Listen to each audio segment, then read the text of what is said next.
Hi guys, this will be a very intimate reading. First of all, like with my experience, I would just like to share with you my experience. Having ADHD and CPTSD, and then going through depression, going through a lot of anxiety. My brain has always been trained or used to making me feel like I need to always chase for approval, for affection, for validation from other people. And what that has made me is accepting things below the standards, below what I deserve, is what we can say. It's been difficult to actually know my own value when my own brain is the one that's telling me that I'm not enough. And so I settle for things, I overcompensate, I settle for breadcrumbs, I settle for crumbs. And so if you resonate with this message, this reading is for you. This reading is for us who are now tired of chasing after affection like it's a damn job interview. So today we're going to flip the script and we're going to understand where we might be abandoning ourselves and what our nervous system is telling us to work on, and how we can have this self-worth so rooted in us that no one can take it away from us. Let's go. First of all, let's have a soul question that will kind of influence this whole reading. All right, am I willing? And what am I waiting for someone else to do it for me? And what if it was that easy? It doesn't have to be hard, you are supported. But the first one that actually came about is, am I willing? You are on the edge of something great. Can you feel it? Yes, there is risk, uncertainty, and imperfections ahead. Failure is certain and vulnerability is a requirement. You must be brave and trust yourself more than ever before. You will reach the dream, but you must stretch yourself into a whole new level of belief and willingness in order to move forward with courage.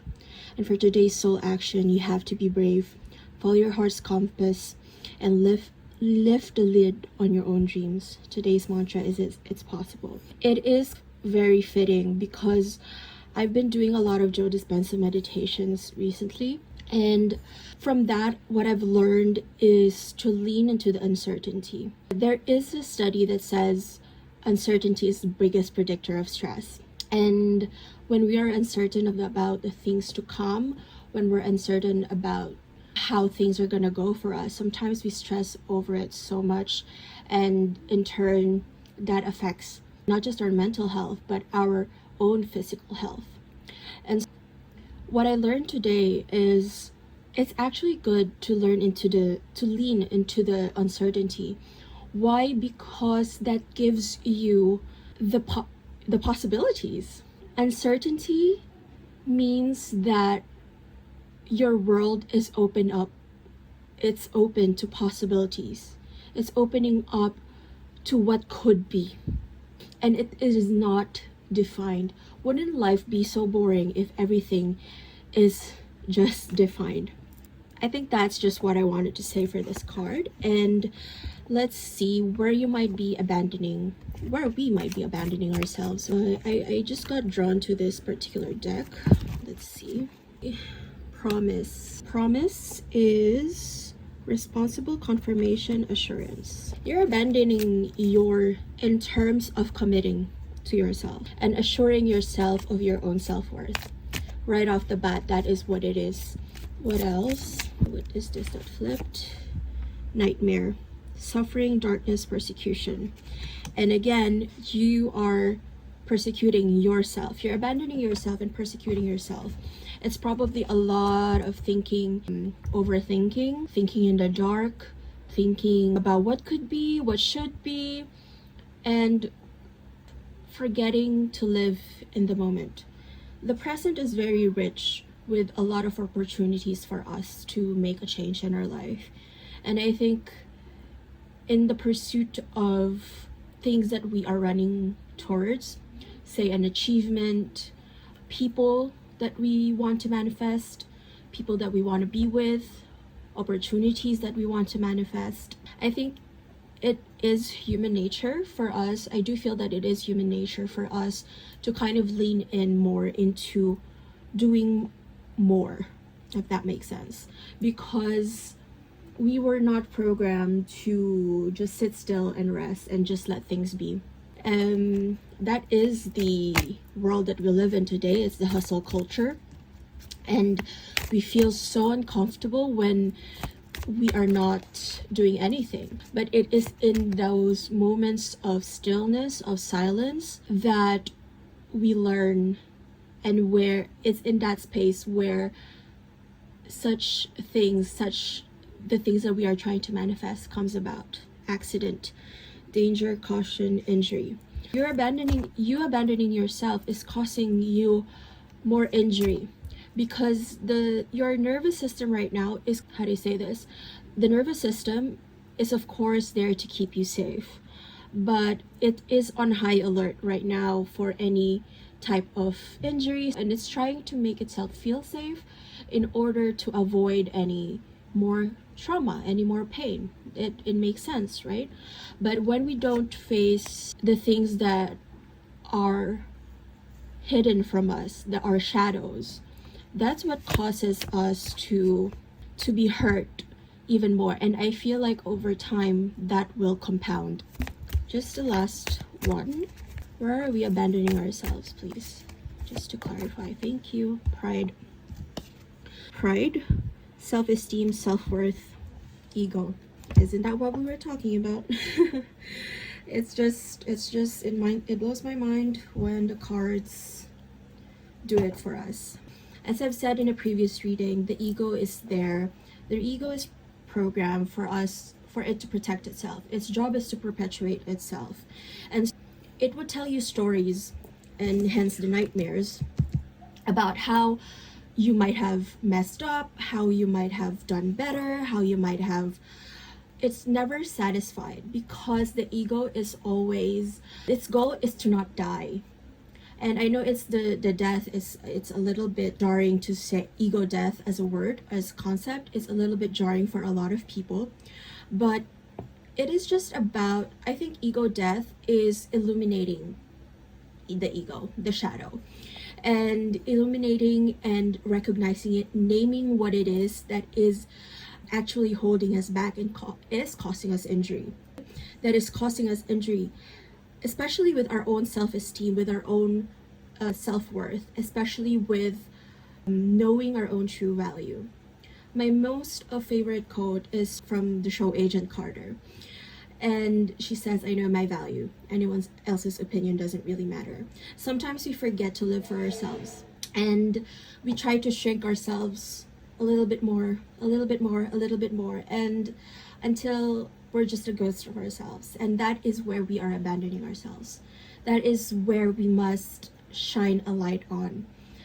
We have to show up for ourselves, for the inner child, for the child within us that didn't know how to be cared for, that didn't know that it is safe to express themselves, that it is safe to love, that it is safe to be held, that it is safe to move forward in life with a certainty that you are worthy. And bottom of the deck is blessing, fulfillment, well-being, enlightenment, and then stop, break, pause, stagnation. This is what's blocking the blessings from coming in to us. And it's funny because the top of the deck here is 6666, great blessings as well. Self-love, boundaries. I haven't shuffled it. It was just from an old reading. But let me just do like an abundance card, because there's a prayer here, and then I'm gonna go and finish it up with a self-care card, because we want actionable steps in order to move forward, actionable steps in order for us to move forward and not repeat the same patterns that we are used to. Invite help. So invite the divine to pursue you. Seriously, just say, "I'm finally ready, God, pursue me." Oh my god, that just blows my mind, because what did we start with? What did we start with? It was just like we were so used to chasing other people's affection, or we are so used to chasing other people's approval. And now the universe is literally saying, let God within you pursue you, because you are so worthy. We are so worthy of all the opportunities that is coming to us. And as I will always say this, the visions in our head, as long as they don't hurt anybody, of course, these are all the dreams that we have. These are, for me, these are previews of what is to come for us. And I think that's the first step. That's the first step. You have to be willing. You see, I'm willing. I'm finally ready. See? Oh my God. Because you are on the edge of something great. For sure, there's risk. There's always the risk. There's uncertainty. There's the risk of failure. But it is being certain in your own worth that is gonna get you through this. And I'm so happy for whoever is attracted by this video, by the enlightened collective that I am attracting with my channel, or with my TikTok, and with my YouTube channel as well. This one goes to all of you. We are on the edge of something great, and I think it's just a matter of time before all of this unfolds. Action. See, baby steps are still steps. They're better than standing still. For our action, because I think we are so used to, as I've said, we're so used to like hustle, hustle, hustle, do more, do more, do more. And then when we don't perform in the way that our rational mind expects us to, we kind of break down, to be honest. But your intention is number one. You have to prioritize. What if the only resolution you made was to love yourself more, take care of yourself more? And so for this final card, let's see.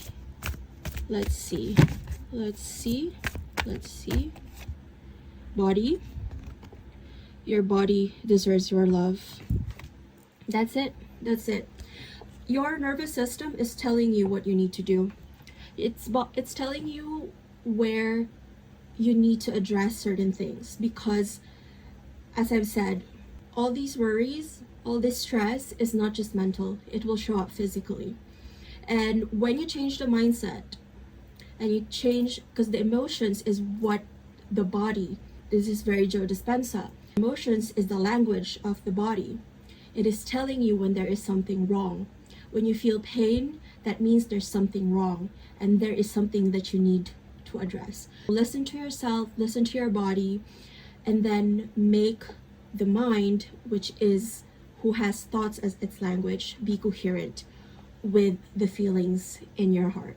This has been it for your reading. I hope you enjoyed that. This has been quite a long one, and I hope this finds the people that it's meant for.